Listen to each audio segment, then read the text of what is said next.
பக்கம் இது என்னன்னு தெரியுதுங்களா? ஈசலுங்க. இது ஃபுல்லாகவே ஈசல் தாங்க. அந்த லைட்டுக்கு அதுக்குமா எவ்வளோ ஈசல் வந்துருக்கு பாருங்க. இந்த மழை பெஞ்சிருக்கு, நேற்று நைட்டு மழை பெஞ்சுதுங்களா, அதுலேருந்து அந்த மழை அந்த ஈரத்தினால அப்படியே எப்படின்னு தெரில, அதுலேருந்து அப்படியே பார்த்தீங்கன்னா இவ்வளோ ஈசல் பாருங்கள். என் பைக்கே மறைச்சிடுச்சு பாருங்கள். ஈசல் அவ்வளோ ஈசல் கீழே கிடக்கு. உயிரோடு தான் இருக்குது, அது செத்து போல், இன்னும் உயிரோடு தான் இருக்குது, பறந்துட்டுருக்கு. அந்த லைட்டுக்கு அது மாதிரி கீழே அப்படியே உட்காந்துருக்கு பாருங்கள். எவ்வளோ ஈசல் பறந்து பாருங்கள்.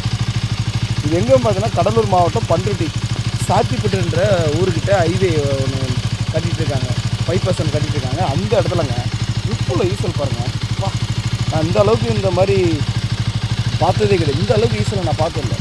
ரோடு முழுக்க மறைச்சிருக்குங்க. அங்கே பாருங்கள், அந்த லைட்டுக்கு எப்படி தெரியுது, அப்போ ரோட்டில் எப்படி இருக்குன்னு பாருங்கள். இவ்வளோ ஈசல் தெரியுதுங்களா உங்களுக்கு?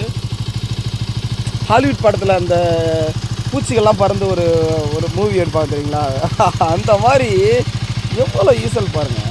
சார், நான் இது வரைக்கும் கிட்டத்தட்ட 34 வருஷம் இந்த அளவுக்கு ஈசல் நான் பார்த்ததே இல்லைங்க. ஈசல் பாருங்கள், இவ்வளோ ஈசல் பார்க்கவே பயங்கரமாக இருக்குங்க.